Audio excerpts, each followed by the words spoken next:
मटण. तीन साधे शब्द, पण मटणाचं नुसतं नाव जरी ऐकलं तरी तोंडाला पाणी सुटतं. तांबडा, पांढरा, सावजी प्रकार कुठलाही असला तरी मटण म्हणजे मांसाहारी लोकांसाठी शाही मेजवानीच. पण याच मटणावरून राज्यात आता नव्या वादाला सुरुवात झाल्याचं पाहायला मिळते.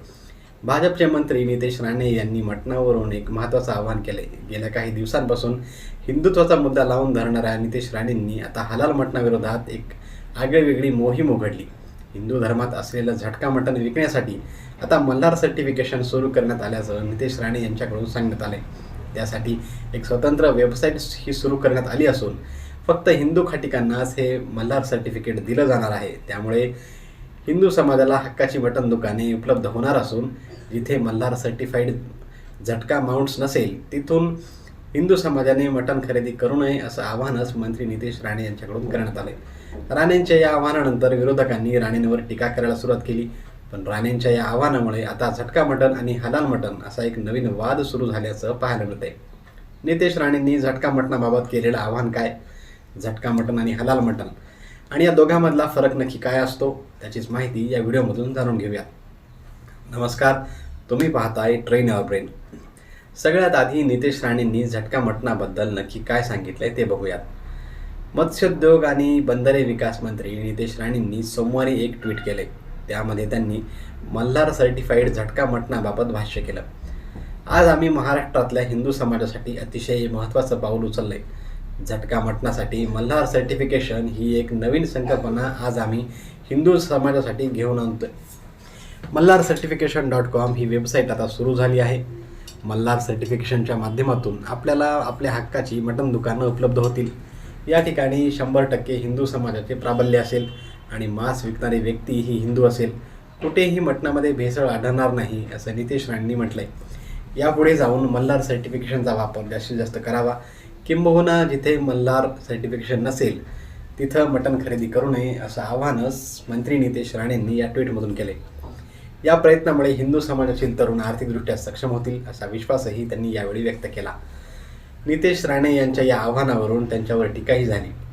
शरद पवार गटाचे आमदार जितेंद्र आव्हाड याबद्दल बोलताना म्हणाले की हा निव्वळ बालिशपणा आहे, याच्याविषयी न बोललेलंच बरं. नाही त्या गोष्टीमध्ये वाद घालण्यात काहीही अर्थ नसतो. बाजारात हिंदू खाटे किती आहेत हे तरी नितेश राणेंना माहिती आहे का? उघड्या अर्थसंकल्पाला झाकण्यासाठी बकरा समोर आणल्याची टीका आव्हाडांनी केली आहे. पण यावरून आता झटका मटण आणि हलाल मटण म्हणजे नक्की काय असतं आणि या दोघांमध्ये फरक नक्की काय असतो असे प्रश्न निर्माण झाले आहेत. याच प्रश्नाची उत्तरं आता बघूयात. खरं तर या दोन्हीमध्ये मटणासाठी असलेला प्राणी सारखाच आणि त्याचं मटणही सारखंच, पण या दोन्ही प्रकारात मटण कापण्याच्या पद्धतीत थोडासा फरक असतो. याचा संबंध थेट धार्मिक गोष्टीशी जोडला जातो. त्यामुळे हलाल मटण आणि हे मुस्लिम समाजासाठी आणि झटका मटण हे हिंदू समाजासाठी असल्याचं सांगितलं जाते. आता हलाल मटण आणि ते बनवण्याच्या पद्धतीविषयी माहिती घेऊयात. हलाल मटण कापताना प्राण्यांच्या गळ्यावर धारदार चाकू फिरून कापलं जातं. श्वसन नलिकेला कापल्यानंतर अगदी काही क्षणातच प्राण्यांचा जीव जातो. फक्त जिवंत जीव जात असल्यामुळे तो काहीसा तडफडतो. हलाल पद्धतीत प्राणी कापण्यासाठी जमियत उल उलेमा हिंद यांच्या देखरेखीखाली सर्टिफिकेट दिलं जातं. विशेष म्हणजे सरकारी विभाग अशा प्रकारचं कोणतंही सर्टिफिकेट देत नाही. त्यामुळेच हलाल सर्टिफिकेटवर हिंदुत्वादी संघटनांनी अनेकदा आक्षेप घेतला आपल्याला पाहायला मिळते. हे झालं हलाल मटणाबद्दल. आता झटका मटण कसं बनलं हे बघूयात. झटका मटण हा शब्द विजेच्या झटक्यातून आला आहे. या पद्धतीमध्ये विजेच्या झटक्याप्रमाणे एका झटक्यात प्राणी मारला जातो. त्यामुळे ते प्राण्याची जास्त तडफड होत नाही. थोडक्यात एका झटक्यात मानधडा वेगळी करण्याची पद्धत म्हणजे झटका पद्धत आणि या पद्धतीने तयार झालेलं मटण म्हणजे झटका मटण. आता हलाल आणि झटका या दोन्ही पद्धतीमधला धार्मिक फरक काय ते बघूयात. मुस्लिम समाजामध्ये कोणत्याही परिस्थितीत हलाल मटण खातात. त्यांचा समाज मान्यतेनुसार हलाल करण्याआधी कलमा वाचून 3 वेळा जनावराच्या मानेवर सुरी फिरवली जावी. तसंच हलाल करण्याआधी प्राणी बेशुद्ध होता कामा नये. एका प्राण्याला हलाल केलं जात असताना तिथं दुसऱ्या प्राण्याला घेऊन जायला ही मुस्लिम समाजामध्ये मनाई आहे. एक प्राणी कापून झाल्यानंतर दुसरा प्राणी हलाल करण्यासाठी नेला जातो.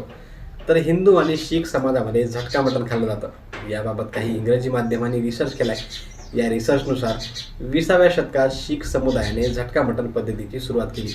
या पद्धतीत मरण्याआधी प्राण्याला कमी वेदना होत असल्यामुळे शीख समुदायाकडून ही पद्धत सुरू करण्यात आली.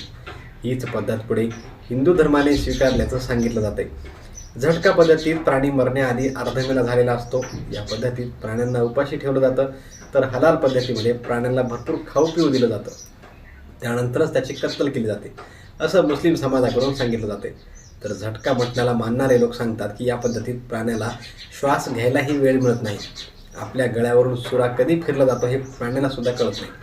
तर हलाल पद्धतीमध्ये प्राण्यांच्या गळ्यावरून सुरी फिरवल्यानंतर त्याची तडफड ही वेदनादायी असल्याचं झटका मटण मानणारे लोक सांगतात. थोडक्यात सांगायचं झालं तर दोन्ही पद्धतीमध्ये प्राणी मरतोच, पण एका पद्धतीत तो तडफडून मरतो तर दुसऱ्या पद्धतीमध्ये शांततेत. एवढाच काय तो हलाल आणि झटका मटणामधला फरक. पण या दोन्ही पद्धतीत प्राण्यांच्या मांसामध्येही जमीन आसमानचा फरक असल्याचं सांगितलं जाते. हलालमध्ये प्राण्यांच्या शरीरातलं रक्त निघून जातं, तर झटकामध्ये प्राण्यांच्या शरीरात रक्त गोठलेलं असतं. यामुळे मटण शिजवताना त्याच्या शरीरात रक्त राहतं, ज्यामुळे झटका पद्धतीतलं मटण 2 ते 3 दिवस साठवून खाण्यायोग्य असतं, पण 4थ्या दिवशी ते खराब होऊ शकतं असंही सांगितलं जाते. पण आता हलाल मटणाच्या विरोधात झटका मटणाची मोहीमच नितेश राणेंनी उघडल्याचं पाहायला मिळते. आता यात त्यांचा हिंदुत्वानी अजेंडा असला तरी मल्हार सर्टिफाईड झटका मटणामुळे काही गोष्टी साध्य होऊ शकतात असं नितेश राणेंचं म्हणणं आहे. त्यातली एक गोष्ट म्हणजे मल्हार सर्टिफिकेट फक्त हिंदू खाटिकांनाच दिलं जाणं असल्यामुळे हिंदू समाजातील तरुण आर्थिकदृष्ट्या सक्षम होतील असं राणेंचं म्हणणं आहे. तसंच यामुळे मटणात कुठेही भेसळ आणणार नाही आणि चांगल्या दर्जाचं मटण लोकांना खायला मिळेल असंही राणे यांनी सांगितलं. पण हलाल आणि झटका मटणातला हा फरक आणि झटका मटणावरून राणे यांनी केलेल्या आव्हानाबद्दल तुम्हाला काय वाटतं? तुमची मतं आम्हाला कमेंट करा आणि अशाच माहितीपूर्ण व्हिडिओसाठी आपल्या ट्रेन युअर ब्रेन या यूट्यूब चॅनलला सबस्क्राईब करायला अजिबात विसरू नका. धन्यवाद.